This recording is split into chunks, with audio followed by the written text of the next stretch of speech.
శ్రోతలకు నా హృదయపూర్వక నమస్కారములు. మన శ్రోతలలో ఒక సోదరుడు ప్రశ్నను పంపటం జరిగింది. ఆ ప్రశ్న, I would like to raise the following doubt, question, clarity only to ascertain about the density and vastness, clearness of Atma Shakti.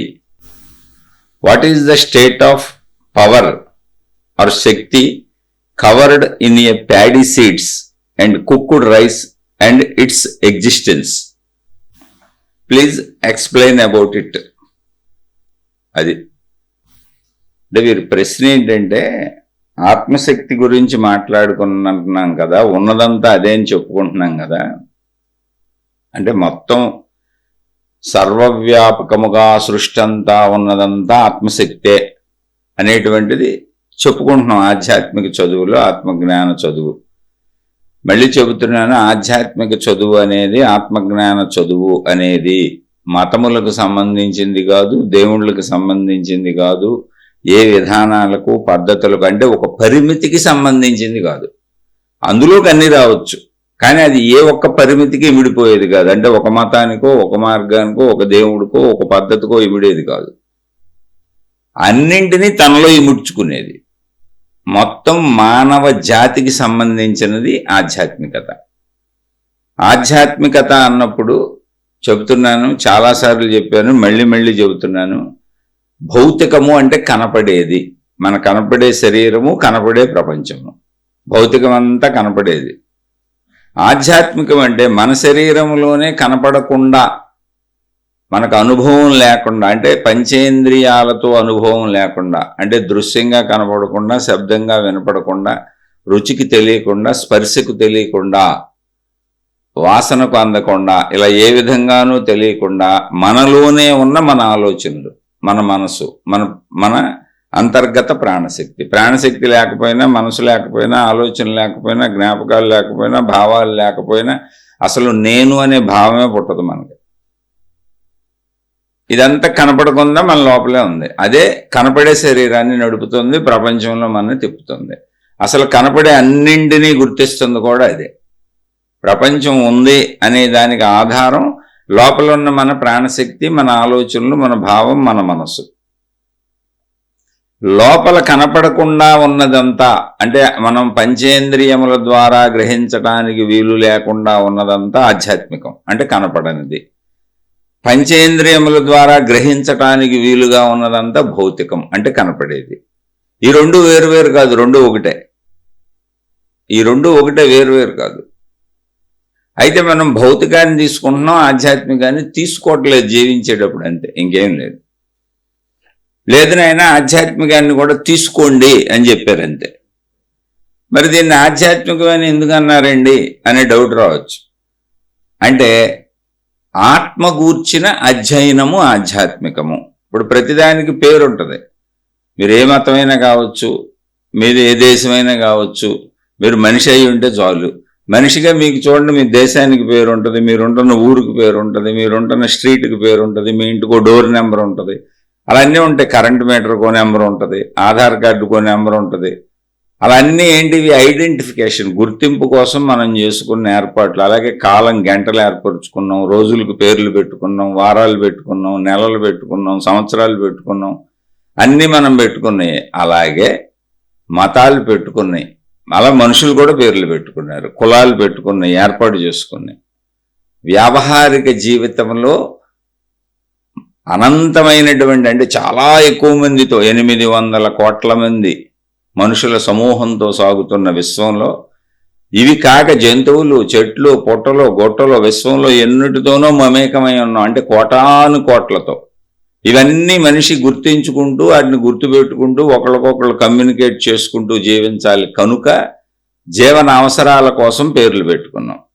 ఇలా ఎలా పేర్లు పెట్టుకున్నామో, విశ్వం మొత్తం ఒకటే శక్తి ఉన్నది, అనేకంగా కనపడుతున్నది, అంతే తప్ప అన్నింటికీ అనేకంగా ఉన్న, అన్నింటికీ ఆధారంగా ఒకే శక్తి ఉన్నది అని కనుగొన్న, తెలుసుకున్న మనుషులు. అంటే తమ అంతర్గతంలో ప్రయత్నించి తెలుసుకున్నటువంటి మనుషులు, మహాత్ములు, ఋషులు, మునులు, యోగులు, తపస్సంపన్నులు, ఏ మతంలో వాళ్ళని ఏమని పిలిస్తే అది, వాళ్ళు దానికి ఆత్మ అని పేరు పెట్టారు. అంటే ఏదో ఒక పేరు పెట్టాలిగా. ఒరిజినల్గా శక్తి అన్నారు ఫస్ట్, అది శక్తి. ఈ శక్తి అనే విషయాన్ని సైంటిస్టులు కూడా చెప్పారు. సైంటిస్టులు అంటే ఏంటి? భౌతిక పదార్థంలో కనపడుతున్న వాటిని విశ్లేషించుకుంటూ వెళ్ళిన వాళ్ళు.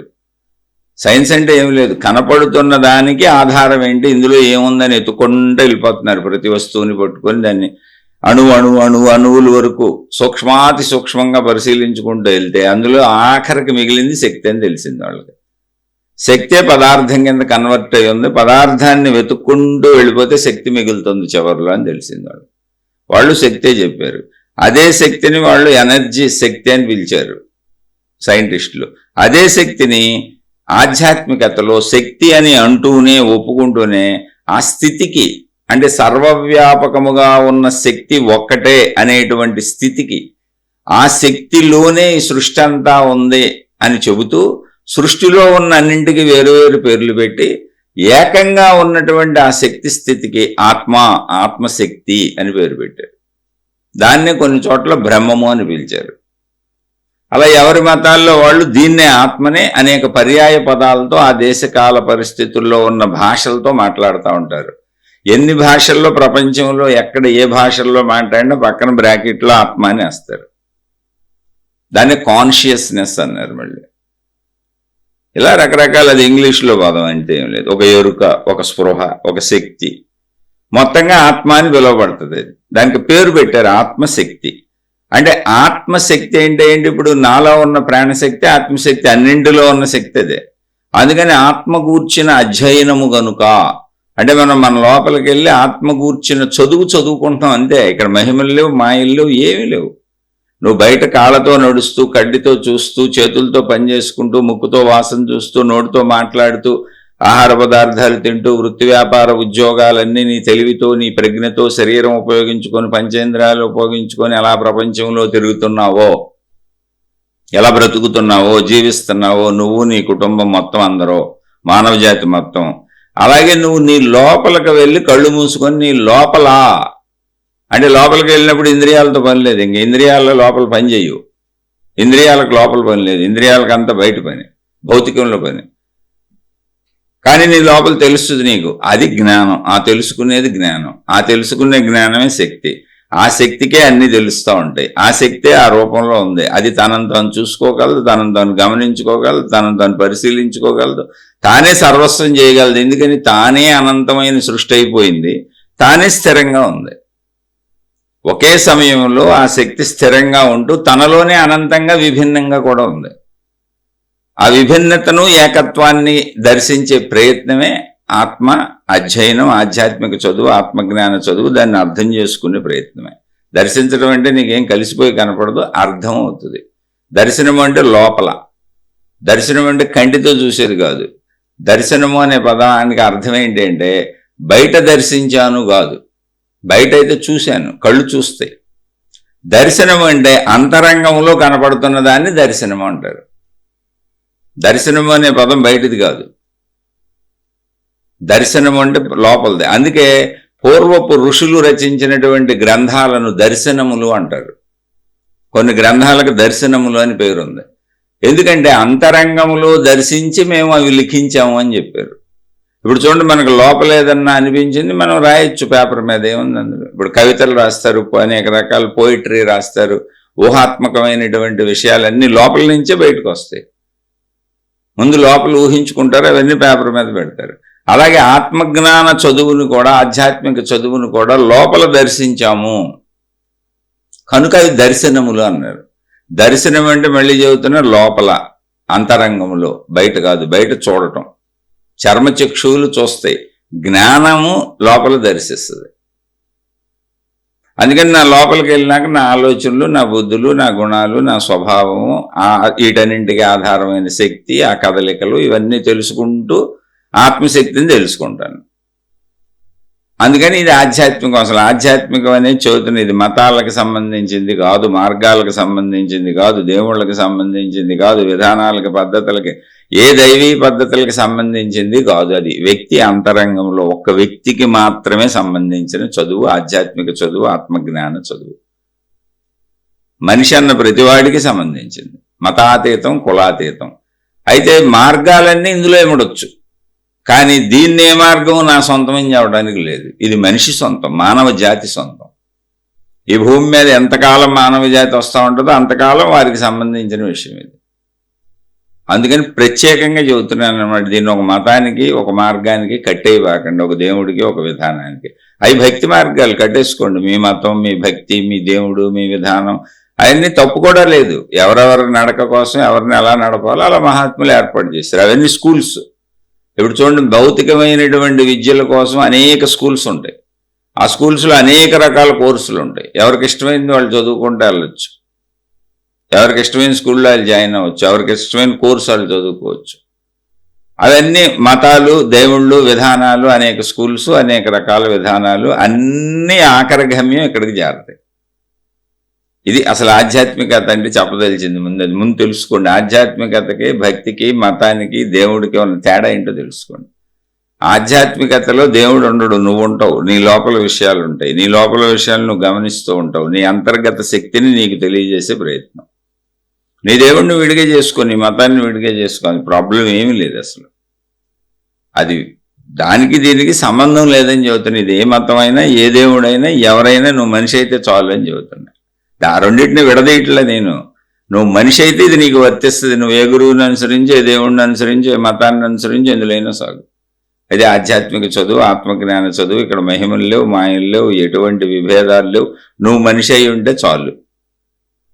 జస్ట్ నీకు మానవుడికి మాత్రమే సంబంధించిన చదువు ఇది, విద్య ఇది, జ్ఞానం ఇది. ఓకే, ఇప్పుడు మన సోదరుడు అడిగింది ఏంటంటే, అనంత ఆత్మశక్తే మొత్తం అని మనం చెప్పుకుంటున్నాం కదా.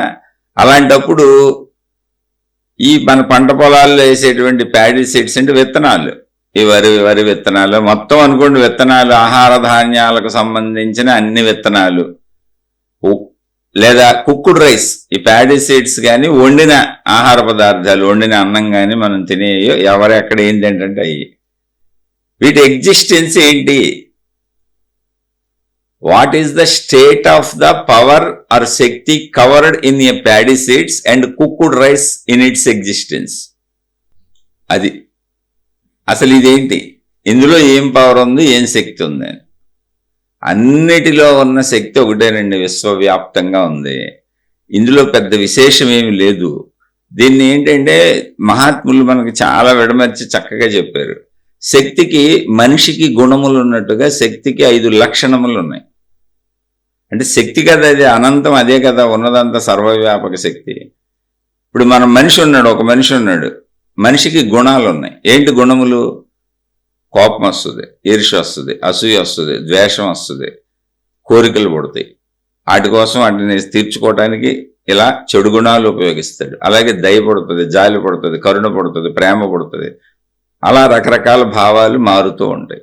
చెడు మంచి భావాలు వచ్చి మారిపోతూ ఉంటాయి. శాశ్వతంగా ఏ భావంతోనూ ఉండడు, శాశ్వతంగా మనిషిలా ఉంటాడు. శాశ్వతంగా ఇప్పుడు ఏ భావం లేదు, ప్రశాంతంగా ఉన్నాడు, నిశ్శబ్దంగా ఉన్నాడు. అతనిలో కోపం లేదా, కోపం ఉందన్నావేంటి, ఆయన అంత ప్రశాంతంగా కూర్చున్నాడు అంటే, కోపం ఇప్పుడు ఎందుకు వస్తుంది? ఆ సందర్భం వచ్చినప్పుడు, ఆయనకు వ్యతిరేకమైనది జరిగినప్పుడు కోపం అనే గుణం వస్తుంది. అలాగే ప్రేమ అనే గుణం వస్తుంది, అలాగే దయ అనే గుణం వస్తుంది, అలాగే ఈర్ష్య అనే గుణం వస్తుంది. వీడిగా ప్రశాంతం అనే గుణం వస్తుంది, శాంతి అనే గుణం వస్తుంది. హాయిగా కూర్చుంటాడు, సంతోషంగా కూర్చుంటాడు, దుఃఖంగా కూర్చుంటాడు, బాధగా కూర్చుంటాడు. ఇవన్నీ గుణాలు.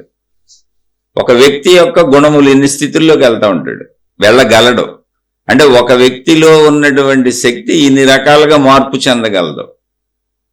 అటు చెడు గుణాలు ఎన్ని ఉంటాయని, ఇటు మంచి గుణాలు ఎన్ని ఉంటాయని, ఇన్ని గుణాలుగా మార్పు చెందగలడు ఎవరో ఒక వ్యక్తే, ఆ వ్యక్తిలో శక్తి. అలాగే అనంత ఆత్మశక్తి అనేది 5 లక్షణములు కలిగి ఉంది. అంటే ఇప్పుడు ఒక వ్యక్తికేగా ఈ గుణాలన్నీ ఎవరిలో ఉన్నాయి? కోపం, దయ, జాలి, కరుణ, ప్రేమ, ఈర్ష్య, అసూయ, ద్వేషం, ఇవన్నీ ఎవరిలో ఉన్నాయి? పూర్తి భారీ ఎత్తులో మొత్తం దరిద్రపు నీచాతి నీచమైన చెడు గుణాలతో లేదా అత్యుత్తమమైనటువంటి మహోన్నతమైనటువంటి మంచి గుణాలతో మొత్తం కలిసి ఉన్నది ఎవరు? ఒక మనిషే. అతనిలోనే ఉన్నాయి అవన్నీ. ఆ సమయ సందర్భాలకే బయటకు వస్తూ ఉంటాయి. కానీ ఒక్కళ్ళలోనే ఇవన్నీ ఉన్నాయి. ఇప్పుడు ప్రశాంతంగా కూర్చొని ఉన్నాడుగా అవి లేవా అంటే అవన్నీ లోపల ఉన్నాయి, అవసరమైనప్పుడు వస్తాయి. అలాగే ఆత్మశక్తికి 5 లక్షణములు ఉన్నాయి. 5 లక్షణములు దాంట్లోనే ఉన్నాయి, దాని లోపలే ఉన్నాయి. ఏంటి 5 లక్షణములు అంటే, మొట్టమొదటి లక్షణము సర్వవ్యాపక ఆకాశతత్వము. అంటే అతి సూక్ష్మమైనటువంటిది అది. శక్తిగా ఉన్న ప్యూర్ శక్తి ఎలా ఉంటుంది? ఒకవేళ అసలు ప్యూర్ ఆత్మశక్తి అన్నారు కదా, ఇటు సైంటిస్టులు కనుక్కుంటూ వచ్చిన, ఇటు మహాత్ములు కనుక్కుంటూ వచ్చిన. ఇప్పుడు సైంటిస్టులు ఏం చేస్తారంటే, ఒక పదార్థం ఉంది, ఒక చిన్న పదార్థం ఏదో ఉంది, దాన్ని మైన్యూట్ అణువులుగా విభజించుకుంటూ వెళ్ళిపోతారు. అలా వెళ్ళిపోయి చివరి అణువు దగ్గరికి వెళ్ళిపోయి మొత్తం ఆ అణువును మళ్ళీ చూసుకుంటూ పరిశీలించుకుంటూ వెళ్ళిపోతే అక్కడ అణువు లేదు, శక్తి తరంగాలు ఉన్నాయి, శక్తి ఉందంటే అక్కడ ఎంప్టీనెస్ ఉంది. ప్రతి అణువులోనూ ఎంప్టీనెస్ ఉంది. మానవ శరీరంలో ఎంత ఖాళీ ఉందో కూడా లెక్కేసి చెప్పచ్చు. అణువులన్నింటిలో ఖాళీ ఉంది. మన మానవ శరీరం నిండా ఖాళీనే ఉంది ఎక్కువ. ఎందుకంటే మన శరీరంలో ఉన్న కణజాలంలో ప్రతి కణములోనూ ఖాళీ ఉంది. ఆ ఖాళీ చుట్టూ పదార్థం ఉంది. అటు వాళ్ళు పేర్లు పెట్టారు, న్యూట్రాన్లని ప్రోటాన్లని ఇలా తిరుగుతాయి అని. సైన్స్లోకి వెళ్తే అదంతా తెలుసు. ప్రతి కణములోనూ ఖాళీ ఉంది. అలాంటి కణాలు కోటాను కోట్లు ఉన్నాయి, మన శరీరం మొత్తం వ్యాపించి ఉన్నాయి. అవే ఆ కణముల సముదాయమే అనేక అవయవాలుగా రూపుదిద్దుకుంది. మనకు ఆ కణాలు తెలీదు. మొత్తం రక్తం అంతా కణాలే, తెల్ల రక్త కణాలు, ఎర్ర రక్త కణాలు, అన్ని విడివిడి జీవులయ్యి. అవన్నీ విడివిడి కణాలు. ప్రతి కణము నేను ఒక జీవిని, అంటే ఒక మనిషిని నేను అని ఎలా అనుకుంటానో అవి కూడా అలాగే అనుకుంటాయి. కానీ మనకు తెలియదు ఆ విషయం. సృష్టి మనకి ఇచ్చినటువంటి అవయవ సంపద, మన ఇంద్రియ సంపద, మన భావనాత్మక సంపద ఇలాగే ఉంటుంది. అది రక్తం నీళ్ళ కనపడుద్ది మనకంటే, కానీ మొత్తం కణజాలం ఇది. ఈ విషయం సైన్స్లోకి వెళ్తే తెలుసుకున్నారు. అలాగే మన మాంసం అంతా కణజాలమే. మన ఎముకల్లో ఉన్న మజ్జ, ఆఖరికి మన వీర్యము, స్పెర్మం, ఒక మనిషిలోంచి స్త్రీ పురుషుల్లో పుట్టేటువంటి వీర్యం ఏదుందో స్పెర్మ్ కూడా కణజాలమే.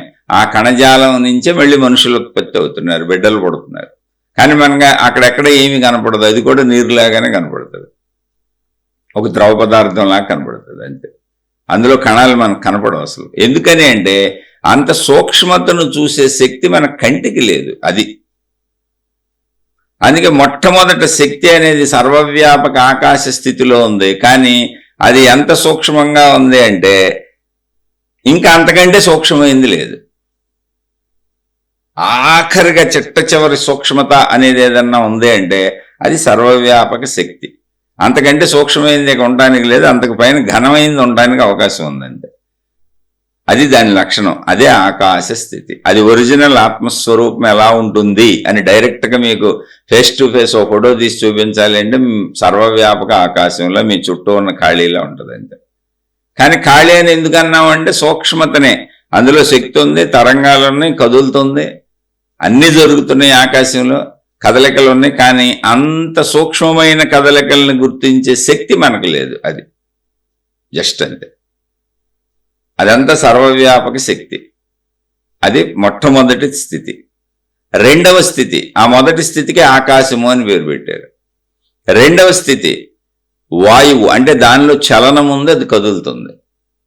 ఆకాశంలో కదలికలు ఉన్నాయన్నంగా అది చలనము. ఆ చలనం ఉన్న స్థితిని వాయువు అన్నారు. అది కొంత ఘనత్వాన్ని సంపాదించుకుంది. అది దాని లక్షణం. ఒక మనిషికి కోపం వచ్చినప్పుడు అరిసే అరుపులు వేరుగా ఉంటాయి, ప్రేమ వచ్చినప్పుడు మాట్లాడేటప్పుడు సౌమ్యత వేరుగా ఉంటుంది. ఎగిరిగిరి పడిపోయి గట్టిగా అరుస్తాడు. అక్కడ సౌమ్యంగా ప్రేమించినప్పుడు వేరుగా ఉంటుంది, సున్నితంగా మాడుతూ ఉంటాడు. అలాంటి ఒక ఘనత్వం కదలికలో, అది వాయువు అని పేరు పెట్టారు దానికి. అది మనకి స్పర్శ రూపంలో తెలుస్తుంది. విడిగా దాన్ని మనం పట్టుకోలేం, బంధించలేం. కేవలం స్పర్శగా ఉన్నది అని తెలుస్తుంది తప్ప కంటికి కనపడదు, అందదు. అంటే ఆకాశము కంటే కొంచెం ఘనత్వాన్ని పొందింది అది. అది రెండవ స్థితి, అందులోనే ఉంది. దానిలోనే ఒక మనిషిలోనే కోపం ఉన్నట్టు, ఒక మనిషిలోనే దయ ఉన్నట్టు, దానికి ఆపోజిట్ దయ కూడా అతనిలోనే ఉంది.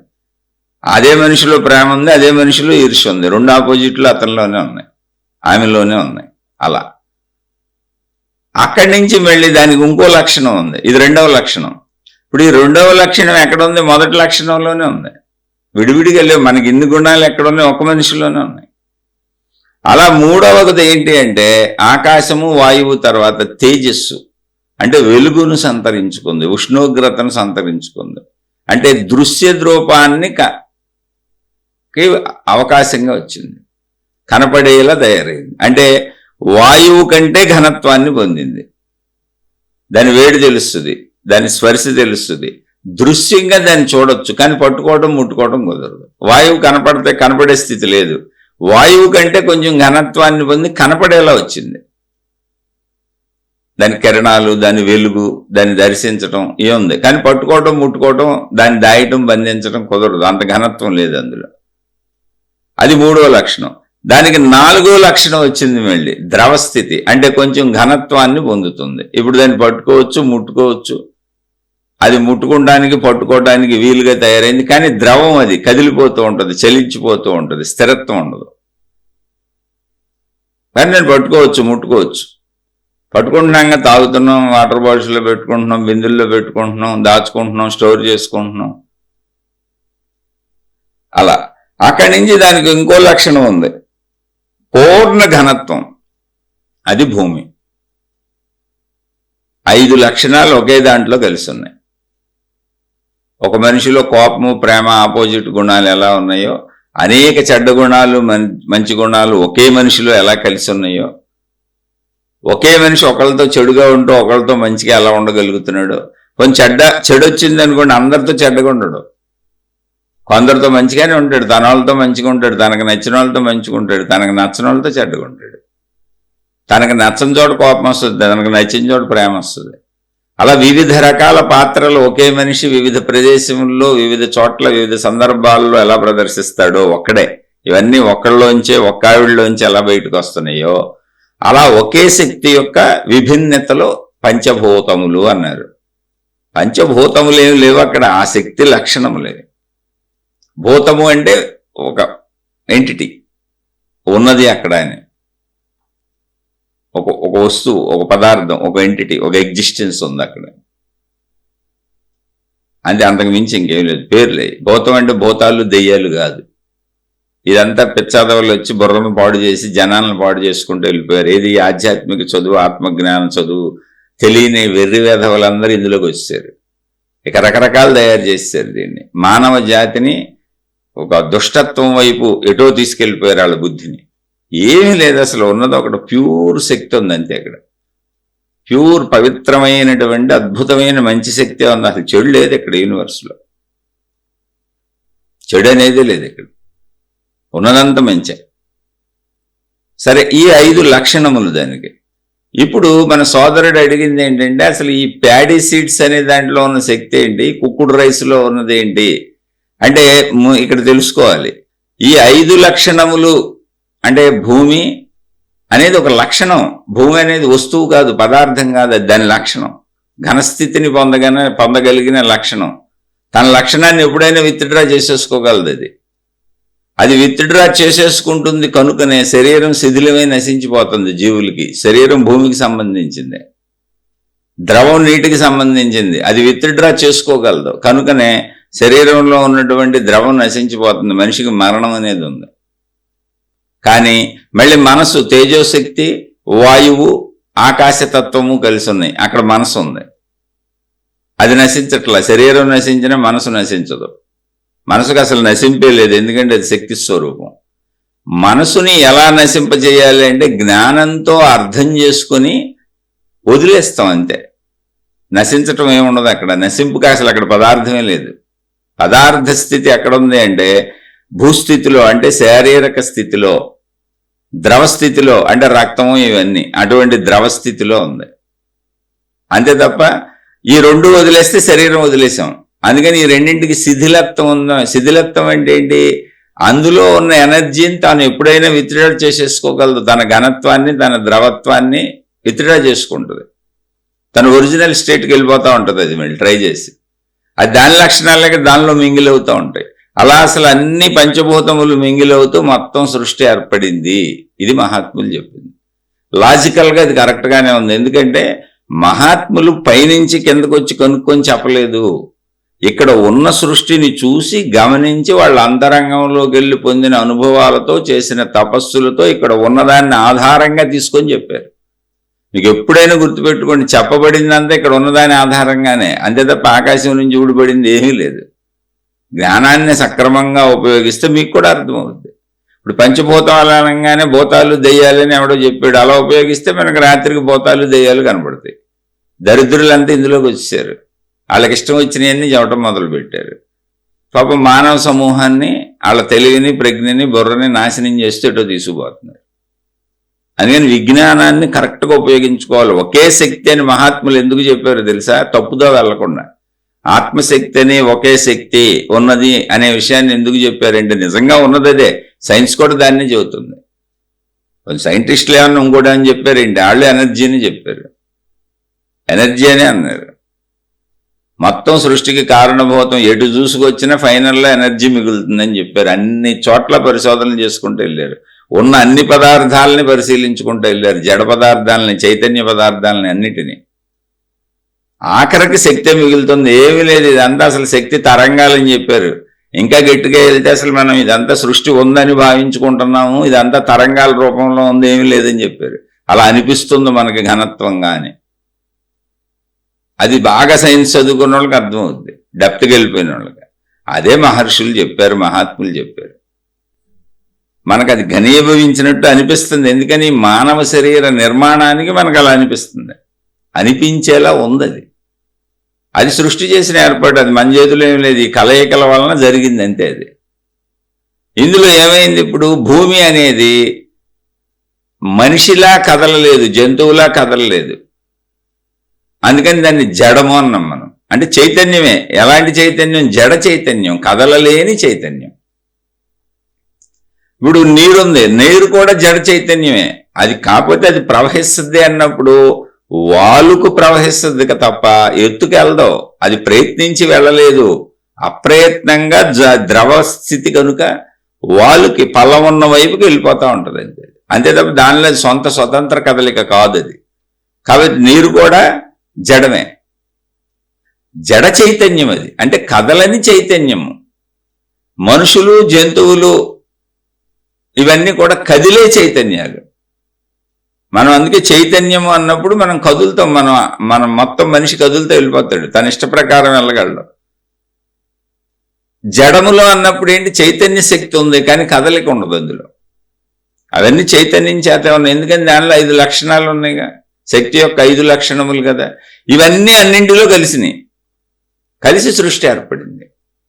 అలా మనం తీసుకునే ఆహార పదార్థములు, ఇప్పుడు ఈ వృక్షాలు ఉన్నాయి, వృక్షములు సగం అటు సగం ఇటుగా ఉంటాయి, ఎదుగుతూ ఉంటాయి. అంటే చైతన్యత కనబడుతూ ఉంటుంది, కానీ వాటి ఇష్టం వచ్చినట్టు కదలలేవు, జడత ఉంటుంది. అంటే జడత చైతన్యత సమస్థితిలో ఉన్నాయి వృక్షాలు. అంటే కొంచెం బెటరు ఏంటి? ఇప్పుడు కొండలో, గుట్టలో మట్టి, భూమి ఉంది, సంపూర్ణ జడం. ద్రవం ఉంది, సంపూర్ణ జడం. అక్కడి నుంచి వృక్షాలకు వచ్చేటప్పటికి జడత్వము, చైతన్యము రెండింటి కలయికలో ఉంది. తన చైతన్యాన్ని చూపిస్తూ ఎదగగలదు, పువ్వులు కాయలు పుష్పించగలదు, కానీ తను ఇండివిజువల్గా కదిలి చెట్టు వెళ్ళలేదు. జడ చైతన్యాల సమూహంగా ఉందంటే కొంచెం చైతన్యం అభివృద్ధి చెందింది వృక్షాల్లో. అక్కడి నుంచి ఇంకొంచెం వచ్చేటప్పటికి జంతువులు ఉన్నాయి. మీరు రకరకాల జంతువులు చూస్తే కొద్దిగా కదలగలవు, మందంగా కదలగలవు. అలా అక్కడి నుంచి ఇంకా చురుకుగా, విపరీతమైన చురుకుగా, చైతన్యవంతంగా కదలగలిగినటువంటి జీవులు ఉన్నాయి, విపరీతమైన వేగంగా ప్రయాణించగలిగినాయి. అక్కడి నుంచి ఇంకా ముందుకు వస్తే అన్నింటిలోకి ది బెస్ట్గా మనిషి వచ్చాడు. అంటే జంతువుల కంటే శారీరకంగా గొప్పవాడా కాదు, మేధోపరంగా మనిషి గొప్పవాడు. చైతన్యం అనేది, ఇప్పుడు ఆకాశం అనేది ఉంది, ఆకాశం అసలు మనకేం కనపడదు, ఖాళీ అన్నాం. అలాగే మనిషిలో చైతన్యం అనేది, జ్ఞానం అనేది ఆకాశ స్థితికి చెందినటువంటి భాగం ఎక్కువ ఉంది మనలో, మనిషిలో. అది పంచభూతాలలో ఆకాశ స్థితి ఎక్కువ ఉంది, అది జ్ఞానస్థితి. మిగిలిన అన్నీ ఉన్నాయి. వాయుస్థితి ఎక్కువ ఉంది, తేజస్థితి ఎక్కువ ఉంది. అందుకని మనసు విపరీతమైన స్పీడ్తో కదులుతూ ఉంటుంది. ద్రవస్థితి ఉంది, ఘనస్థితి ఉంది. అది శరీరం. మనసు వెళ్ళినంత స్పీడ్గా మన శరీరం వెళ్ళలేదు, కానీ శరీరం కదులుతుంది. ఎందుకని? శరీరము ఘన ద్రవాల కలయిక. అంటే నీరు ఈజీగా ఫ్లో అయిపోద్ది, పూర్తిగా బండరాయి అయితే కదలలేదు. ఇప్పుడు శరీరము రెండింటి కలయిక, ద్రవ ఘనత్వాల కలయిక. అందుకని మనం కదలగలం. ఘనమైన శరీరం ఉన్నా కూడా పరిగెత్తగలం, ఎందుకని ద్రవత్వం కూడా ఉంది, తేలికదనం కూడా ఉంది. ద్రవ ఘనత్వాల కలయిక చేత సంపూర్ణ ఘనత్వం కాదు, సంపూర్ణ ద్రవత్వం కాదు, రెండింటి మింగిల్ స్థితిలో ఉంది కనుక నడవగలం, పరిగెత్తగలం. శరీరం మామూలు పూర్తిగా రాయిలాగా ఉండదు. జంతువులకు కూడా ఇంచుమించు ఇలాగే ఉంటుంది. అయితే ఆ జంతువుల్లో మనకంటే వేగంగా వెళ్ళగలిగిన బోల్డ్ ఉంటాయి, 84 లక్షల జీవరాశుల్లో. అలానే అసలు స్లోగా నిదానంగా వెళ్ళే చాలా ఉంటాయి. అది అభివృద్ధి దశలో వచ్చినాయి పంచభూతాల కలయిక చేత. అన్నింటిలో పంచభూతాలు ఉన్నాయి. ఇప్పుడు మనిషిలో ఏమైందంటే, మళ్ళీ మనిషిలో ఈ పంచభూతాల కలయికలో ద్రవ ఘన కలయికల చేత, అంటే నీరు భూమి కలయికల చేత శరీరం ఉన్నది, గాలి తేజస్సు కలయికల చేత మనసు ఉన్నది, ఆకాశము చేత బుద్ధి ఉన్నది, జ్ఞానం ఉన్నది. సంపూర్ణ ఆకాశ స్థితి అది. మనిషిలో ఈ పై క్వాలిటీస్ ఎక్కువ ఉన్నాయి. ఇప్పుడు ఈ ఆకాశ స్థితి అనేది జంతువుల్లో లేదు అసలు, జ్ఞాన స్థితి. ఆ బుద్ధి స్థితి లేదు. అందుకని అవి యాంత్రికంగా బతికి చనిపోతూ ఉంటాయి. కానీ దేహ సంబంధిత విషయాలన్నీ తెలుస్తూ ఉంటాయి వాటికి మామూలుగా. కానీ మన జ్ఞానం స్థితి అంటే ఏంటి చూడండి, మనను మనం గమనించుకోగలం, మన తప్పుల రేట్లు మనం చూసుకోగలం, మనను మనం ఇంకో మనిషిలో చూసుకోగలం, మన లోపలికి మనం వెళ్ళి మన తప్పులు ఒప్పులు పరిశీలించుకోగలం, అవసరమైతే మన గుణాలు మనం మార్చుకోగలం. ఇటువంటి శక్తి జంతువులకు లేదు. మిగిలిన మన శరీరపరంగా మనం చేసే శక్తి అంతా ఉంది జంతువులకి. మొత్తం అన్ని జాగ్రత్తలు ఉన్నాయి, వాటిని రక్షించుకుంటే అలాంటి మేధస్సు ఉంది. కానీ తనను తాను గమనించుకొని, తనను తాను సరి చేసుకొని, తనలో చెడు తాను పోగొట్టుకొని, తాను చెడు చేస్తున్నానని ఐడెంటిఫై చేసుకొని, తాను అసలు ఈ శరీరం కాదని, తన ఈ మనసు కాదని, తాను చెడు చెయ్యక్కర్లేదని, తాను మంచిగా జీవించవచ్చని, తాను అనంత ఆత్మస్వరూపం అనేటువంటి శక్తి భావనలోకి, అనంత సర్వవ్యాపక ఆకాశ స్థితిలోకి వెళ్ళగలను అనేటువంటి పూర్ణ వ్యాపక ఆకాశ జ్ఞాన స్థితి మనిషిలో ఉంది. అది అసలు జ్ఞాన స్థితి అంటే బాగా చెప్పాలంటే మీకు ఆకాశ స్థితి మనిషిలో ఎక్కువ ఉంది. అలాగే ఆకాశ స్థితితో పాటు అన్నిటికంటే మనిషిలో ఎక్కువ ఉంది ఆకాశ స్థితి. దాన్ని మనిషి ఎక్కువ వాడుకోవట్లా, ఎందుకంటే ఆకాశం శూన్యం అనుకుంటున్నాడు, అసలు పట్టించుకోవట్లా. ఆ తర్వాత మనిషిలో ఎక్కువ ఉన్నది అన్నిటికంటే వాయుస్థితి, తేజోస్థితి. అందుకని మనోవేగం మనకు ఎక్కువ. మనసు విపరీతంగా చలనంలోనే ఉంటుంది ఎప్పుడు మనకి, ఎందుకంటే ఎక్కువ ఉంది అది మనలో. ఆ శాతం ఎక్కువ ఉంది, పర్సంటేజ్ పంచభూతాల కలయికలో. ఆ తర్వాత మనలో ద్రవస్థితి, ఘనస్థితి రెండు ఈక్వలెంట్గా కలిసి ఉన్నాయి. అందుకని మన శరీరం మృదువుగా ఉంటుంది, పూర్తి రాయిలాగా ఉండదు. ద్రవస్థితి, ఘనస్థితి ఈక్వలెంట్గా మిక్స్ అయ్యి ఉన్నాయి. అందుకని శరీరం శిథిలం అంటే ఏంటి, ద్రవ ఘనత్వాలు రెండు పోతాయి మనలో, తేజోవాయు స్థితులు మిగులుతాయి. మనసు నిర్మూలనం అవ్వాలి అంటే మనసులో పదార్థం లేదుగా, తేజస్సులో ఏం పట్టుకోవడానికి లేదు, ముట్టుకోవడానికి లేదు, ఘనత్వం లేదుగా, వాయువులో ఘనత్వం లేదుగా, ఓన్లీ అది ఉన్నదని తాకుతుంది అంతే, దానిలో ఉన్న ఘనత్వం. కనుక అక్కడ దాన్ని అర్థం చేసుకోవటమే, కేవలము జ్ఞానముతో అర్థం చేసుకుంటే మనసు నిర్మూలనం అయిపోద్ది. ఎందుకంటే మనసు అనేది ఏర్పడింది శరీర భావన చేత, ప్రాపంచిక విషయాలకు సంబంధించిన శరీర భావన చేత. నేను శక్తిని అని ఈ శరీర భావాలన్నీ కూడా ఈ శరీరానికి సంబంధించి ఏర్పడిన, ఇందులో పెద్ద విశేషం ఏమీ లేదని జ్ఞానంతో, అంటే ఆకాశతత్వంతో తెలుసుకుంటే, ఇప్పుడు ఈ వాయువు, ఈ తేజస్సు ఆకాశతత్వంలో విలీనమైపోతాయి, నశించడానికి ఏమి లేదు అక్కడ. అయితే శరీరం నశిస్తుంది, ద్రవత్వం ఘనత్వం అని అంటున్నాం. ఆ శరీరం కూడా నశించట్లే, మీరు గమనించండి. శరీరాన్ని భూమిలో పాతి పెట్టేస్తున్నాం. భూమిలోనే ద్రవం ఉంది, భూమిలోనే ఘనత్వం ఉంది. ద్రవ ఘనత్వాలు భూమిలో కలిసి ఉన్నాయి, అవి దాంట్లోకి వెళ్ళిపోయినాయి అంతే. పంచభూతాలలో పంచభూతాలు మిళితమవుతాయి అంతే. మనసు ఇందులో విలీనం అయిపోద్ది, ఇందులో సర్వవ్యాపక ఆకాశ శక్తిలో విలీనం అయిపోద్ది. ఇప్పుడు వాయు సంచలనం ఎక్కడ ఉంది, ఆకాశంలో ఉంది. మనకు ఆకాశాన్ని మనం పట్టించుకోం, గాలిని పట్టించుకుంటున్నాం. అలాగే తేజో ప్రయాణం ఎక్కడుంది, ఆకాశంలోనే ఉంది. కాబట్టి మనం ఆకాశాన్ని పట్టించుకోం, తేజస్సును పట్టించుకుంటాం, సూర్యుడు వచ్చిన వెలుగును పట్టించుకుంటాం. ఈ రెండోంటిగా ఆధారం ఆకాశమే. ఈ ఆకాశంలో విలీనమైపోద్ది మన మనసు అంతే. అంటే మనసు వేరు, ఇప్పుడు ఆకాశం వేరు కాదు. ఆకాశానికి చాలా దగ్గరగా ఉన్న లక్షణాలు అవి, ఊరికినే అలా కలిసిపోతాయి. అందులో ఇవి లక్షణములు, విడివిడి పదార్థములు కాదు. మళ్ళీ చెబుతున్నా, మనిషిలో ఉన్న గుణములు వలె. అందుకని చెట్లు ఇప్పుడు చైతన్యము అంటే మనిషిలా కదలగలవా అంటే పూర్తిగా కదలలేవు, జంతువుల్లో కదలగలవా అంటే కదలలేవు, కానీ ఎదుగుతాయి. అంటే కొంత చైతన్య శక్తి ఉంది, కదిలితున్నది మనకు తెలుస్తుంది, కానీ జడత్వం ఉంది. అంటే జడత్వం అధికంగా ఉంది, చైతన్యం తక్కువగా ఉంది. ఆ చెట్లు నుంచి వచ్చిన అన్నింటిలోనూ జడత్వము అధికముగా ఉంటుంది, చైతన్యము తక్కువగా ఉంటుంది. కానీ మొత్తం అన్నిటిలో ఉంది పంచభూతాత్మక శక్తిగా. అందుకని ఆ ఉన్న శక్తి అదే, 5 రకాలుగా ఉందంతే. జడత్వం ఎక్కువగా ఉండటం చేత మనకు ఆహార పదార్థాలు కదులుతున్నట్టు అసలు కనపడవు, కానీ ఆహారం తింటుంటే శక్తి ఎలా వస్తుంది మనకి శరీరానికి? అందులో శక్తి ఉంది కనుక అది జడశక్తి. చైతన్య శక్తి అని దేనికి పేరు పెట్టారంటే కదలగలిగింది దానికి, మనుషులకి జంతువులకి వీటిని చైతన్యములు అన్నారు. అంటే కదులుతూ కనపడుతున్నాయి కనుక. కానీ అందులో ఉంది కూడా జడ చైతన్యములేవి, జడాత్మకంగా ఉన్న చైతన్యములేవి. అందుకని ఇప్పుడు మనం తినేటువంటి ఈ చెట్ల నుంచి వచ్చేటువంటి ఆహార పదార్థాలన్నింటిలో ఏముందంటే శక్తే ఉంది. అసలు భూమిలో కూడా శక్తే ఉంది. మీరు ప్యాడీ సీడ్స్ అని అడిగారు, కుక్కుడు రైస్ అని అడిగారు. అసలు ఇవన్నీ ఆహార పదార్థాల నుంచి కదా రావాలి, చెట్ల నుంచి కదా. అసలు చెట్లు ఎక్కడి నుంచి వచ్చినాయి? భూమి నుంచి వచ్చినాయి. చెట్లు ఎవరు తయారు చేయలే.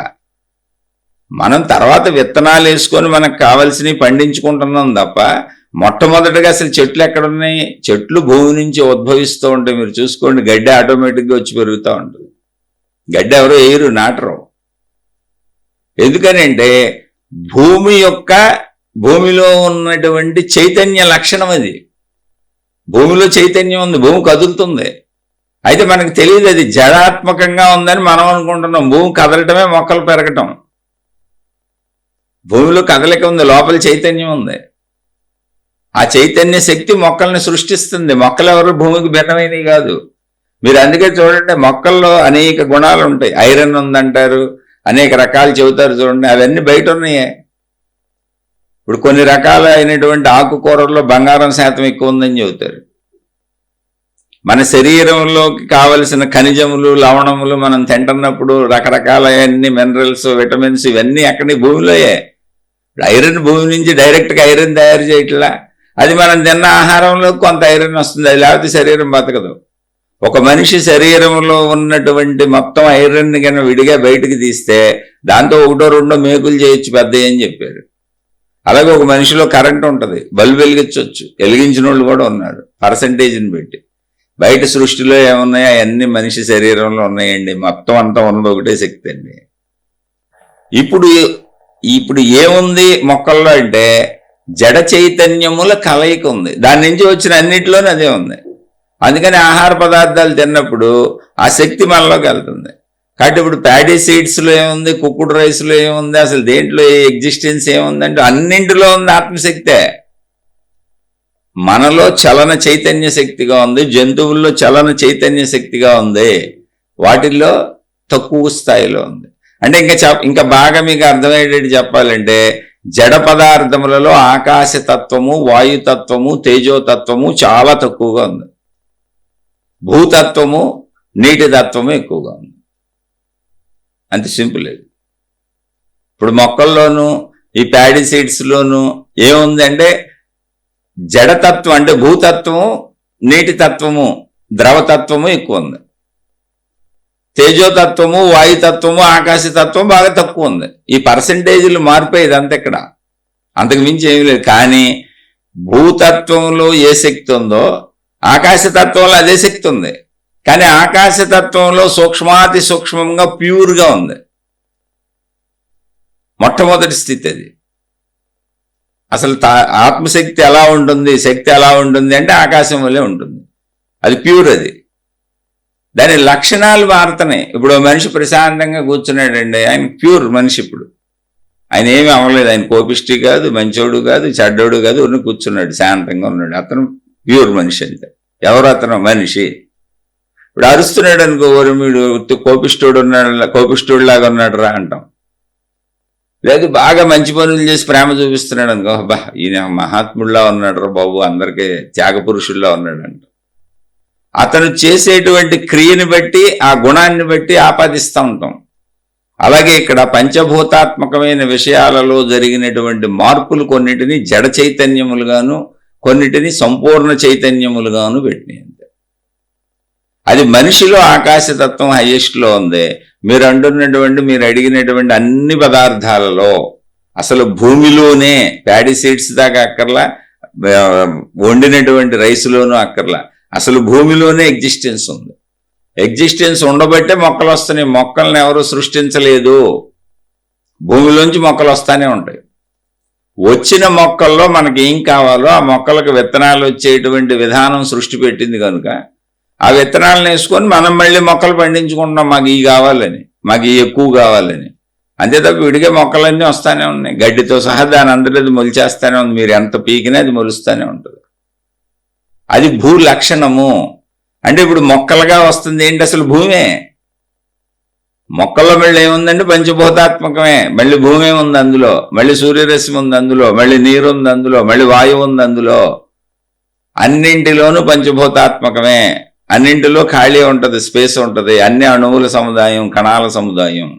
దీన్ని అర్థం చేసుకోవటమే తప్ప మనం చేయగలిగింది ఏమీ లేదు. మనం ఎంత చెప్పుకున్నా మన శరీరంలో ఏ మార్పులు జరగవు. శరీర నిర్మాణం ఇంతే. కేవలము మనిషిలో ఆకాశతత్వం ఎక్కువ ఉండటం చేత, అంటే ఒరిజినల్ ప్యూర్ ఆత్మశక్తి మనిషిలో ఎక్కువ ఉండటం చేత తనను తాను గమనించుకొని తాను శక్తినన్న ఎరుకను తాను పొందగలడు. ఈ ఒక్క అవకాశం మాత్రమే మనిషికి ఉంది. భూమి మీద ఇంకా దేనికి అవకాశం లేదు. అది వాడుకునే వాళ్ళు వాడుకోవచ్చు, వాడుకునే వాళ్ళు వదిలేయచ్చు. అదే ఆధ్యాత్మిక చదువు, అదే ఆత్మజ్ఞాన చదువు.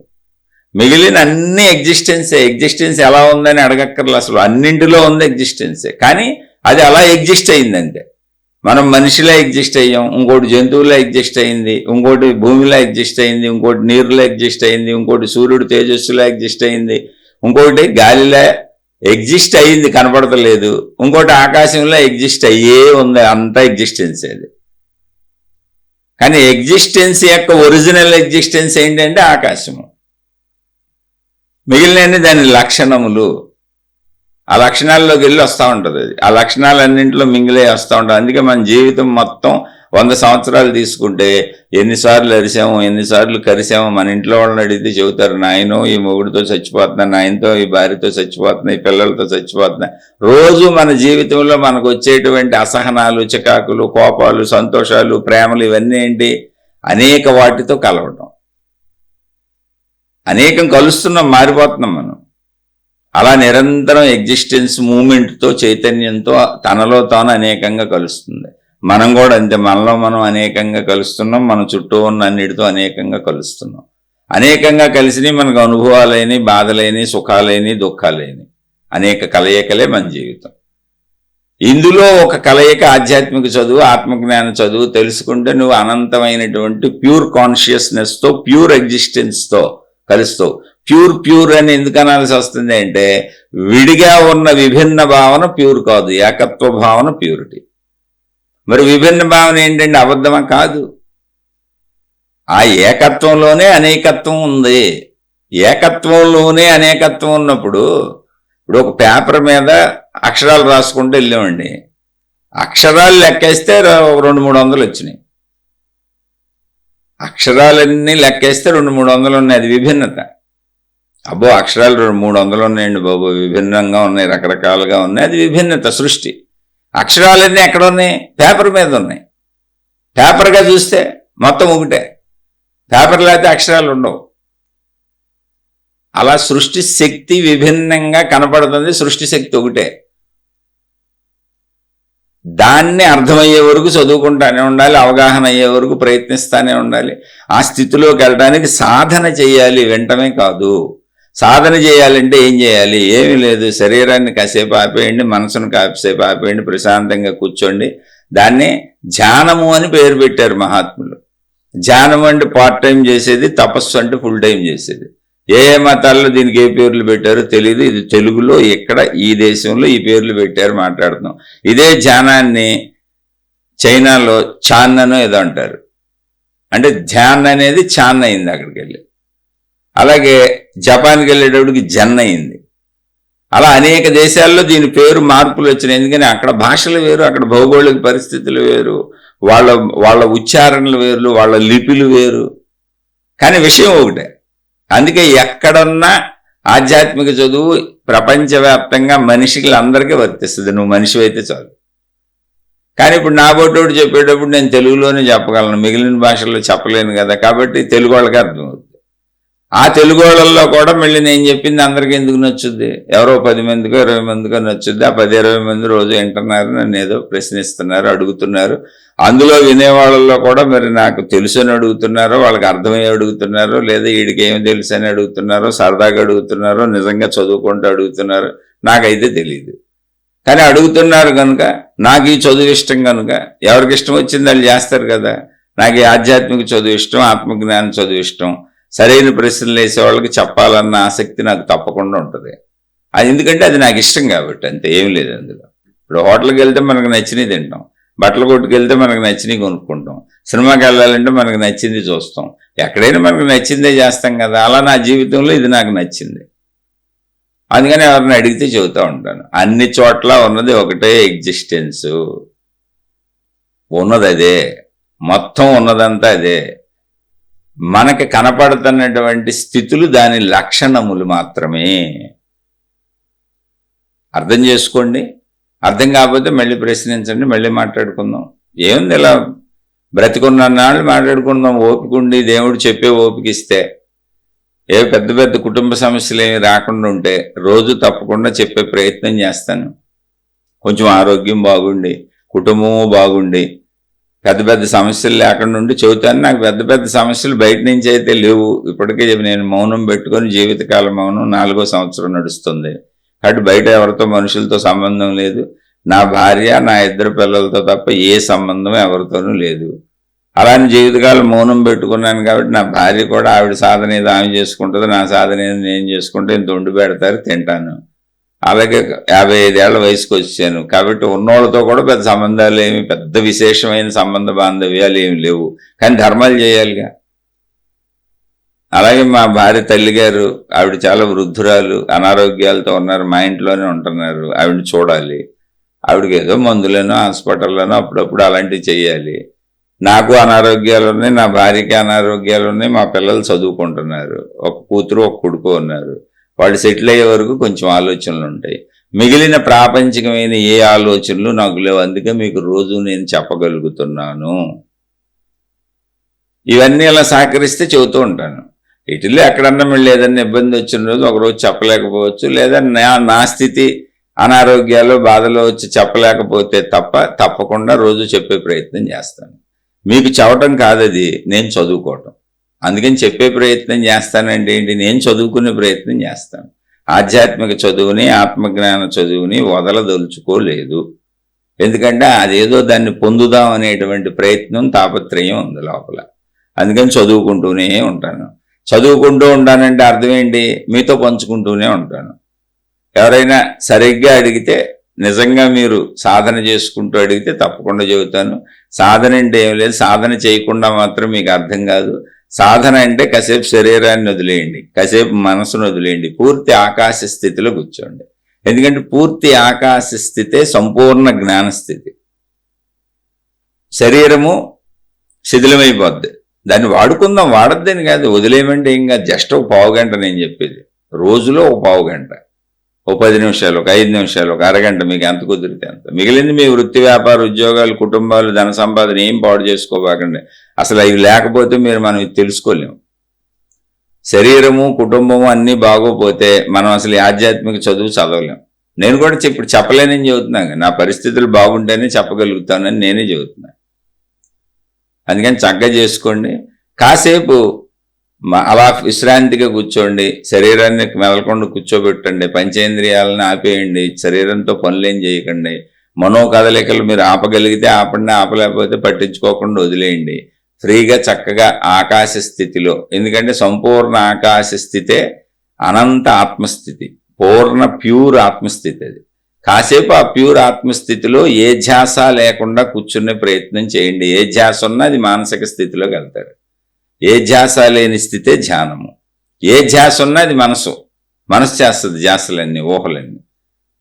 ట్రై చేయండి కాసేపు. మళ్ళీ ఏదైనా సందేహాలు వస్తే అడగండి.